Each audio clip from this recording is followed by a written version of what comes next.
Alright, good day folks. This is another video post. So this here is a 2013 Toyota Tundra. I just purchased this not too long ago as a used, so we decided to do our own maintenance. So today we're going to do a video on just doing an oil change on this truck here. And just a quick inspection to make sure that all of the systems that can be checked will go through their paces. So we'll check the brakes and we'll check the tires and make sure whatever needs to be greased is greased. And if there's any other filters that need to be changed, we'll go ahead and do that. And we'll also run it through a scan test just to make sure there's no codes. We're going to need for our oil change on the Tundra.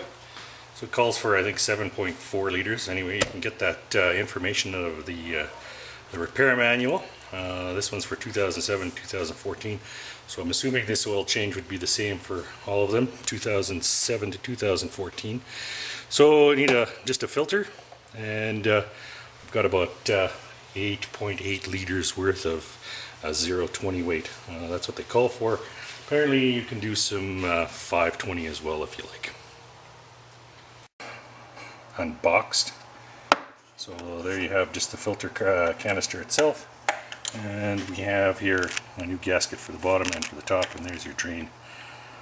So we're going to go and insert that there. And the purpose is this sticker is underneath the hood, and so I found the engine code, which is right there, 3URFE. So you'll have to look that one up for yourself. Corresponding, which is right here, 3URFE. There's a BE as well.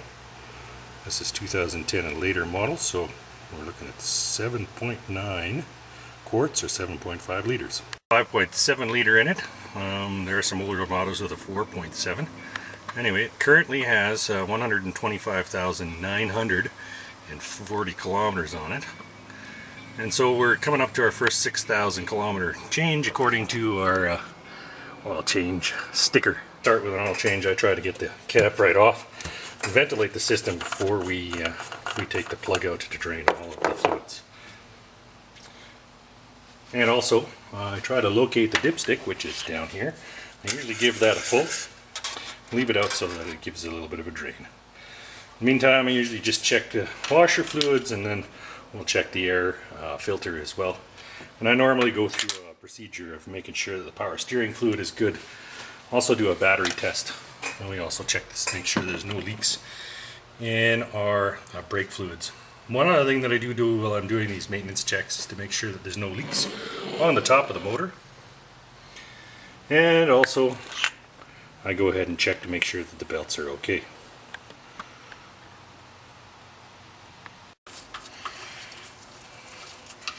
I'm going to have to do this in two. As you can see, no metal shavings on the magnetic end. So that's a good sign, healthy motor. So you can see here, there's a bit of a splash guard here. We're going to have to remove the bolts to gain access to the oil filter cartridge. So the front bumper bracket bolts are 10mm or a large Phillips screw.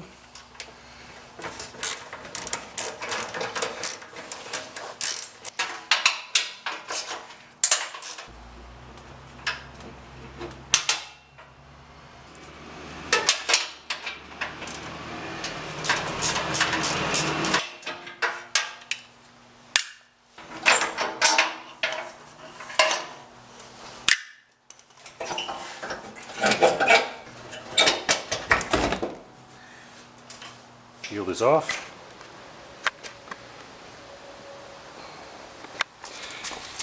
So 1, 2, 3, 4, and then 5, 6, 7 total. And a small latching mechanism is right here.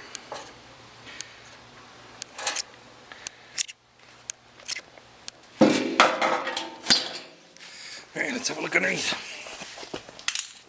So once you've got that off of there, see here is your oil filter canister. So this took a little bit of effort, so counter it with some channel locks or a small filter wrench if you have that handy. And we'll just Position our drain.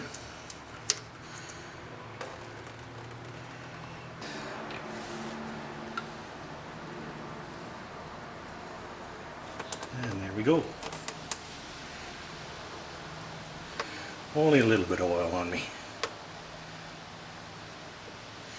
So we'll let that draining. So I'm going to pull out the drain plug, and we'll attach our remover counterclockwise. So this is of course the canister style. So as I pull it out, you can see there's the canister. Yep, and right here is the O-ring. We're going to replace that. And of course there's another one at the bottom. You can just see it there. So that's in the kit. Canister out. Alright, so this is our oil filter wrench that we used. So it's got a Toyota brand type of insert there with some catches. Anyway, if you're interested, that's what I got. I don't know, about 30 bucks or so.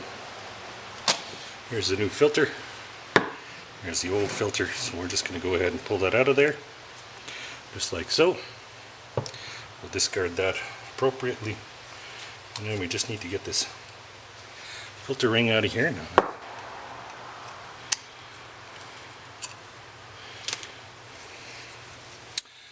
Do the same for the bottom one. Just pop it out of there. Dip a little oil on this. It slides in there a little easier. Go ahead and remount that, and of course we get the new one here as well. And there's plenty of oil on here, I think, for now, and we'll just go ahead and put that on there. So we'll make sure it's nice and seated, as you can see, all the way around. And then I'm going to insert my new filter. All rings nicely lubricated. We'll reinsert canister. A little bit of a tab here we got to watch out for. There we go. Filter wrench.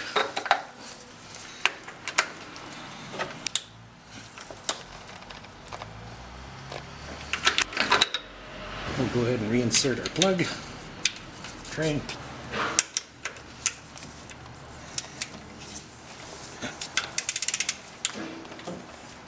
Snug.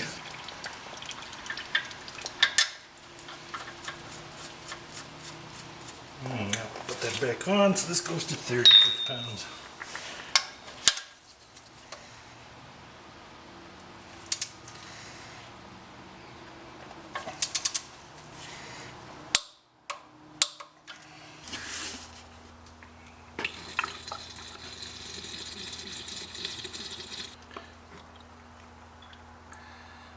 Alright, 4.4 liters.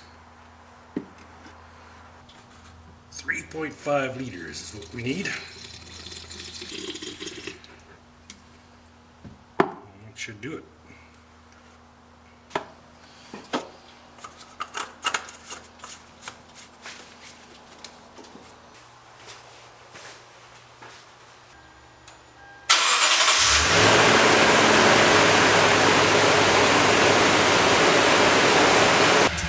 So we got oil pressure, and that's good.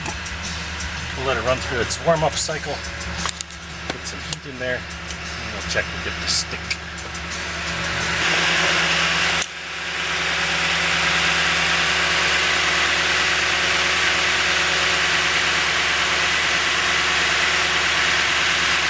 So I kept out half a liter, and we're just going to put that in now.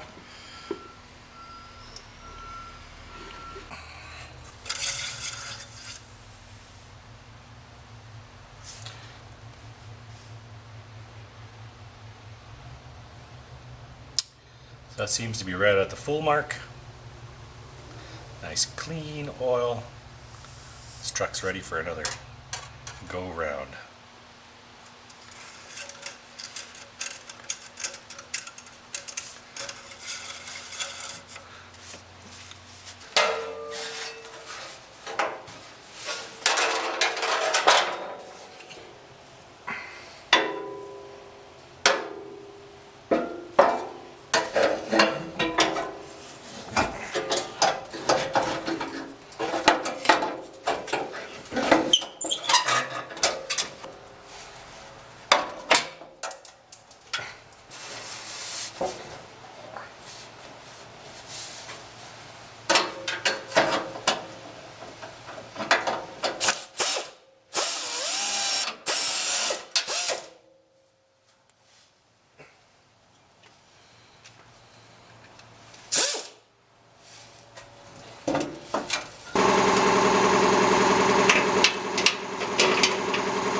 So as part of the inspection, I normally just go ahead and hook up my scan tool. So the connection is, it's terrible lighting, but there it is right there. We'll connect that up. We'll turn the key to the on position, and we'll just see if there's any codes to be had. Now, I've had no indications on check engine lights or anything like that. And there you have it, no codes. And a green light. Puzzle key.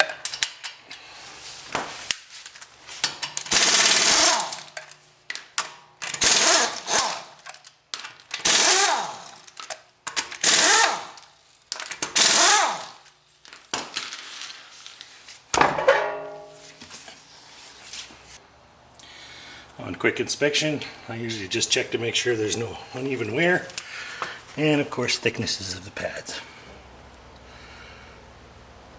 Usually I go by the backing. If it's about equal, it's time to change. So check the lines, make sure there's no cracks.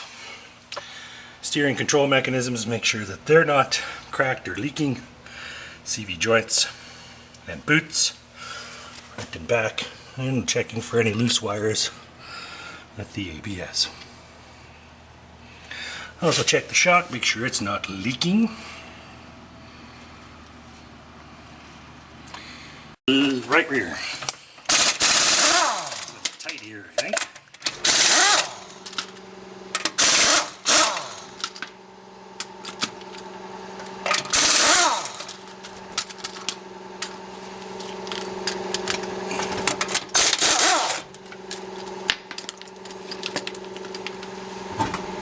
Check the shock. The springs are not cracked. Brake lines are doing well. Calipers in place, no major marks that I can see. And of course we check. And we've got lots of pad there. It's probably going to be hard to see, but there we go, lots of pad. ABS controller, sensor, connections. Quick look at the pinion. Leaking there. Leaking from the bottom of the housing.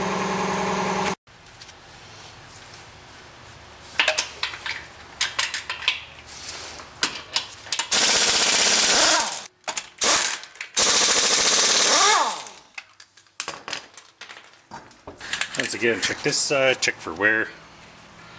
Don't see any wear. Check the pads.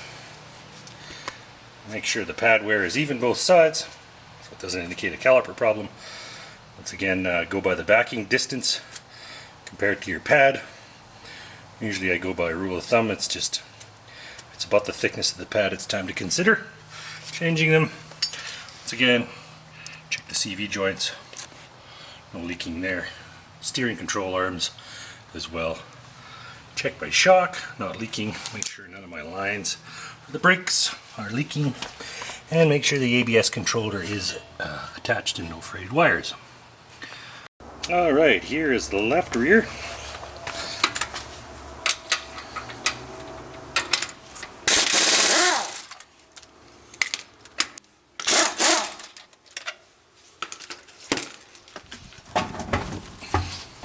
So once again, looking for any sort of outside wear. I don't see any. And of course, we're going to see what condition our brake pads are in. And they look pretty good.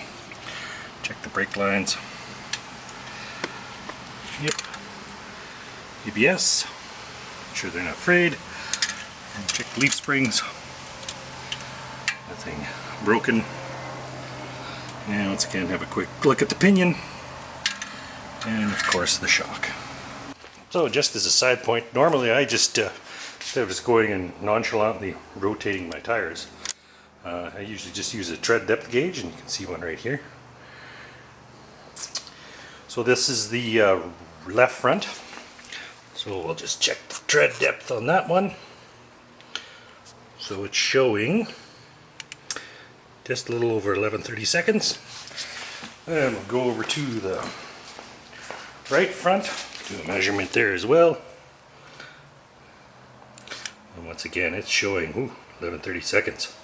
This is the right rear. Let's have a look there. So we're looking at 10:30 seconds. And here's the left rear.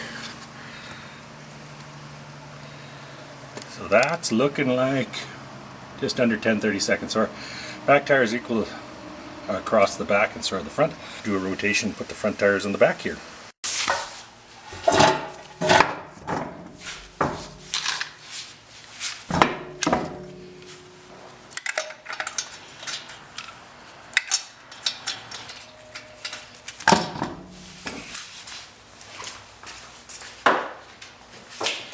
What I'll do is I'll just tap these down.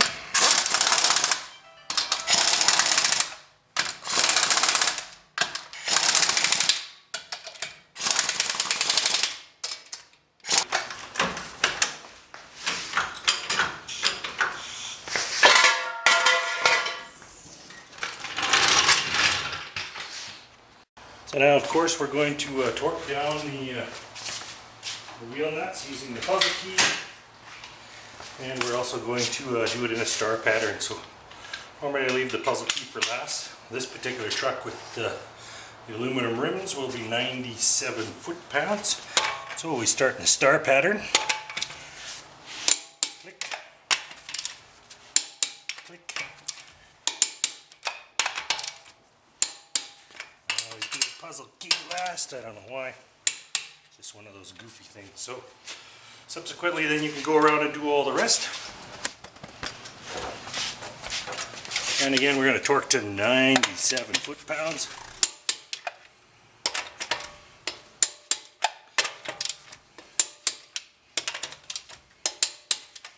And we do the puzzle key last.